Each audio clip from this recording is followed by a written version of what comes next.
चले प्यारे विद्यार्थियों, सर्किल पॉइंट यूट्यूब चैनल पर आप सबों का स्वागत है। आज हम लोगों का पॉलिटी का क्लास 2 है। जीके जेस की श्रृंखला में पॉलिटी का दूसरा क्लास हम लोगों का है और टॉपिक जो हम लोग का कल चल रहा था भारत में संवैधानिक विकास। भारत में संवैधानिक विकास, ठीक है। और संवैधानिक विकास में आज हम लोग देखेंगे 1813 का चार्टर एक्ट, 1833 का चार्टर एक्ट और भारत शासन अधिनियम 1909। भारत शासन अधिनियम 1909 हम लोग देखेंगे, ठीक है। ये तीन हम लोग टॉपिक देखेंगे। तो सबसे पहले देखते हैं आज हम लोग 1813 ईस्वी का चार्टर एक्ट। चार्टर को ही हम लोग हिंदी में राजलेख भी कहते हैं। इस पॉइंट को आप लोग याद रखेंगे। 1813 का चार्टर एक्ट लिखा मिले या 1813 का राजलेख मिले, एक ही बात है। अब देखेंगे 1813 में क्या क्या काम हुआ है। ये जितना भी काम हुआ है आपसे पूछ देगा तो सबका आंसर आप क्या मारेंगे, 1813 का चार्टर एक्ट या 1813 का राजलेखा बोलेंगे। जैसे कहेगा कि किस एक्ट के द्वारा ईसाई मिशनरियों को भारत में धर्म प्रचार का अनुमति दिया गया, तो आप आंसर क्या ले लेंगे, 1813 का चार्टर एक्ट। तो जो जो पॉइंट बना है सब हम आपको लिए हैं। तो देखिए पहला क्या कहता है, इस एक्ट के द्वारा ईसाई मिशनरियों को भारत में धर्म प्रचार करने की अनुमति दिया गया। इस एक्ट कहने का मतलब क्या, चार्टर एक्ट 1813 के माध्यम से। दूसरा, कंपनी के व्यापारिक एकाधिकार को समाप्त कर, कंपनी के जितने भी व्यापारिक एकाधिकार थे, कंपनी कहने का मतलब ईस्ट इंडिया कंपनी से है, ध्यान रखिएगा। तो कंपनी के व्यापारिक एकाधिकार को समाप्त कर सभी ब्रिटिश जनों को व्यापार करने का अधिकार दिया गया। सभी ब्रिटिश जनों को व्यापार करने का अधिकार, ध्यान दीजिएगा, ब्रिटिश जनों को एकाधिकार क्या किया, समाप्त किया। किंतु ध्यान दीजिएगा, चीन के साथ और चाय के व्यापार के एकाधिकार को बनाए रखा गया। एकदम इस पॉइंट को आप अंडरलाइन रखिएगा कि कंपनी के व्यापारिक एकाधिकार को समाप्त तो किया गया है, लेकिन चीन के साथ व्यापार और चाय के व्यापार को एकाधिकार बनाए हुए रखा। कौन, कंपनी। कंपनी कहने का मतलब ईस्ट इंडिया कंपनी। तो कंपनी के व्यापारिक एकाधिकार को समाप्त करके सभी ब्रिटिश जनों को व्यापार का अधिकार प्रदान किया गया, किंतु चीन के साथ व्यापार और चाय के व्यापार के एकाधिकार को बनाए रखा गया। कौन एक्ट के द्वारा, 1813 के चार्टर एक्ट के द्वारा। भारतीयों की शिक्षा पर प्रति वर्ष 1 लाख रुपये खर्च करने का उपबंध किया गया। मतलब भारतीयों की शिक्षा के लिए 1 लाख की राशि प्रति साल खर्च करने का उपबंध मतलब प्रावधान किया गया। भारत में आकर बसने तथा व्यापार करने के लिए आने वाले अंग्रेजों को लाइसेंस लेना अनिवार्य कर दिया गया। लाइसेंस लेना अनिवार्य कर दिया गया। जो भारत में आकर बसेंगे, व्यापार करेंगे और अंग्रेज जो होंगे उन सबको लाइसेंस लेना क्या कर दिया, अनिवार्य कर दिया गया। अगला देखेंगे हम लोग 1833 का चार्टर एक्ट, 1833 का। अब इस 1833 में क्या क्या प्रमाण हुए हैं, क्या क्या नियम आए हैं, जो देख लीजिए। सबसे पहला पॉइंट कहता है कंपनी के अधिकार को, कंपनी ईस्ट इंडिया कंपनी से तात्पर्य है, तो कंपनी के अधिकार को 20 वर्ष के लिए पुनः बढ़ा दिया गया। मतलब एक्सटेंशन कर दिया गया, कितना, 20 वर्ष के लिए। बंगाल के गवर्नर जनरल को संपूर्ण भारत का गवर्नर जनरल बना दिया गया। ध्यान दीजिएगा, आपको 1773 के रेगुलेटिंग एक्ट में बताया गया था कि बंगाल के गवर्नर के पद को नाम दिया गया बंगाल का गवर्नर जनरल। बम्बई, बंगाल जिसको आप कोलकाता कहते हैं, ठीक है, मद्रास, इसके गवर्नर को बंगाल के गवर्नर के हाथों में दे दिया गया था।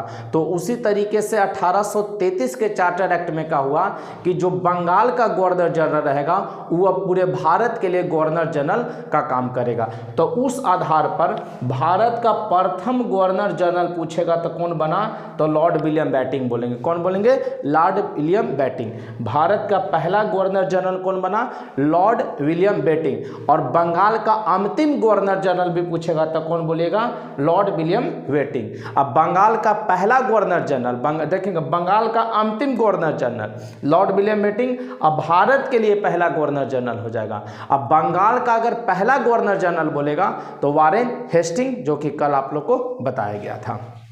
चलिए अगला ध्यान, ये सारे जो प्रावधान आपको बताए हैं 1833 के चार्टर एक्ट के द्वारा। अब देखेंगे इस प्रकार इस चार्टर एक्ट के द्वारा देश की शासन प्रणाली केंद्रीयकरण कर दिया गया। देश की शासन प्रणाली को केंद्रीयकरण कर दिया गया। इस प्रकार इस चार्टर एक्ट के द्वारा, मतलब कि इस 1833 के चार्टर एक्ट के द्वारा देश की शासन प्रणाली को क्या कर दिया गया, केंद्रीयकरण। क्यों? क्योंकि अब बंगाल का जो गवर्नर होगा वो पार्टिकुलर बंगाल का ना रह के पूरे भारत का गवर्नर रहेगा। अगला, कंपनी के व्यापारिक एकाधिकार को, कंपनी के व्यापारिक एकाधिकार को ध्यान दीजिएगा, कंपनी के व्यापारिक एकाधिकार को चाय तथा चीन के व्यापार सहित, माने चाय पर और जो चीन पर जो व्यापार का एकाधिकार था उसको सब लेकर समाप्त कर दिया गया। मतलब 1833 में क्या था, एकाधिकार समाप्त हुआ था लेकिन चाय और चीन के साथ बना हुआ था, लेकिन 1833 में पूर्णतः समाप्त कर दिया गया। चाय और चीन के साथ मतलब व्यापार सहित मतलब उसको समाप्त कर दिया गया। इस एक्ट के द्वारा दास प्रथा को गैर कानूनी घोषित किया गया। ये भी इंपॉर्टेंट है, ध्यान रखेंगे। इस एक्ट के द्वारा दास प्रथा को गैर कानूनी घोषित किया गया। इस अधिनियम द्वारा गवर्नर जनरल की परिषद में, इस अधिनियम द्वारा गवर्नर जनरल की परिषद में विधि सदस्य मतलब कानून है ना, विधि सदस्य की नियुक्ति का प्रावधान किया गया। कहेगा किस अधिनियम में विधि सदस्य की नियुक्ति का प्रावधान दिया गया, तो 1833 के अधिनियम में। किस अधिनियम में विधि जनरल परिषद में विधि सदस्य की नियुक्ति का प्रावधान है, तो 1833 की अधिनियम में। अगला, लॉर्ड मैकाले की अध्यक्षता में प्रथम विधि आयोग का गठन किया गया। कहेगा किसकी अध्यक्षता में प्रथम विधि आयोग का गठन किया गया, तो लॉर्ड मैकाले की अध्यक्षता में प्रथम विधि आयोग का गठन किया गया था 1833 के अधिनियम। 1833 का अधिनियम बोलिए या चार्टर एक्ट बोलिए। अब ध्यान दीजिएगा, एक क्वेश्चन आप लोगों के लिए है, सभी बच्चे को कमेंट करके इसका उत्तर देना, ध्यान रखिएगा। ये सभी बच्चे अपने नाम के साथ कमेंट बॉक्स में उत्तर जरूर आप दें, ठीक है। देखिए क्या क्वेश्चन हम पढ़ देते हैं। सर्वप्रथम भारत में शासन के केंद्रीयकरण का प्रयास, सर्वप्रथम भारत में शासन के केंद्रीयकरण का प्रयास किस अधिनियम में दिखाई देता है, किस अधिनियम में दिखाई देता है? ऑप्शन पहला 1773 का रेगुलेटिंग एक्ट, ऑप्शन दूसरा 1833 का चार्टर एक्ट, तीसरा 1813 का चार्टर एक्ट और चौथा ऑप्शन है इनमें से कोई नहीं। तो सभी बच्चे इस प्रश्न का उत्तर आप लोग कमेंट बॉक्स में छापेंगे। चलिए अब हम लोग अगला अधिनियम देखते हैं, भारत परिषद अधिनियम 1909, भारत परिषद अधिनियम 1909। चलिए तो हम लोग बढ़ते हैं आगे, भारत परिषद अधिनियम 1909, ठीक है। भारत परिषद अधिनियम 1909 ईस्वी में आया, उसके बारे में देखते हैं। इस अधिनियम को मार्ले मिंटो सुधार अधिनियम भी कहा जाता है। सबसे पहला पॉइंट और इम्पोर्टेंट पॉइंट है, ध्यान रखिएगा। इस अधिनियम को मार्ले मिंटो सुधार अधिनियम भी कहा जाता है। कहेगा किस अधिनियम को मार्ले मिंटो सुधार अधिनियम भी कहा जाता है, तो भारत परिषद अधिनियम 1909 को, या भारत परिषद अधिनियम 1909 को किस नाम से जानेंगे, तो मार्ले मिंटो सुधार अधिनियम से। क्यों कहते हैं, जो ध्यान दीजिएगा, लॉर्ड मार्ले भारत का सचिव था और लॉर्ड मिंटो भारत का वायसराय था, तो ये दोनों मिलकर जो योजना लाए भारत परिषद अधिनियम 1909, इसीलिए इसका नाम दे दिया गया मार्ले मिंटो सुधार अधिनियम, मार्ले मिंटो सुधार अधिनियम। अब अगला पॉइंट में देखेंगे, सर अरुणडेल समिति, VVI है, याद रखेंगे। सर अरुणडेल समिति की रिपोर्ट के आधार पर इसे मतलब भारत परिषद अधिनियम को फरवरी 1909 में पारित किया गया। तो कहेगा मार्ले मिंटो सुधार अधिनियम या भारत परिषद अधिनियम 1909 किस समिति के रिपोर्ट के आधार पर, तो अरुणडेल समिति के रिपोर्ट के आधार पर। कब प्रस्तुत हुआ, तो फरवरी 1909 में। इस अधिनियम के प्रमुख प्रावधान देख लीजिए, किस अधिनियम के, तो भारत परिषद अधिनियम 1909 के प्रमुख प्रावधान देख लेते हैं। पहली बार मुस्लिम समुदाय के लिए पृथक मतलब अलग प्रतिनिधित्व का उपबंध किया गया, मतलब पहली बार मुस्लिम समुदायों के लिए अलग प्रतिनिधित्व का व्यवस्था किया गया।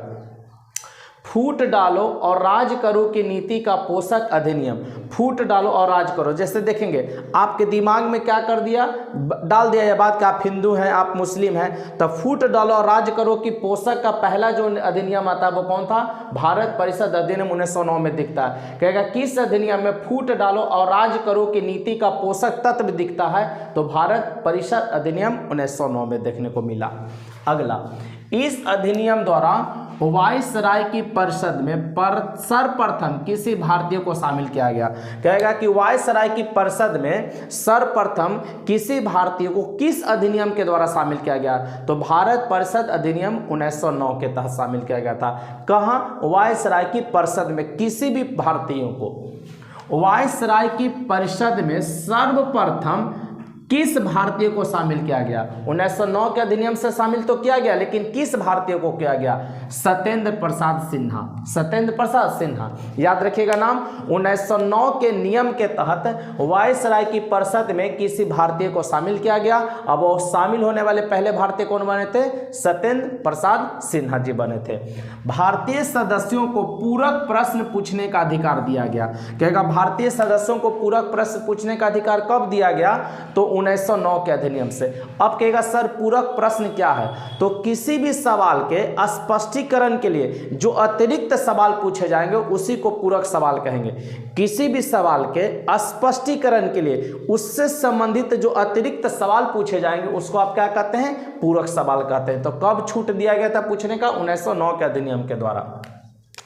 अगला, भारतीय परिषद एक्ट 1909 के तहत इंग्लैंड की भारत परिषद में, भारतीय परिषद एक्ट 1909 के तहत इंग्लैंड की भारत परिषद में नियुक्त होने वाले प्रथम भारतीय, नियुक्त होने वाले प्रथम भारतीय कौन कौन थे? तो 2 थे, याद रखेंगे।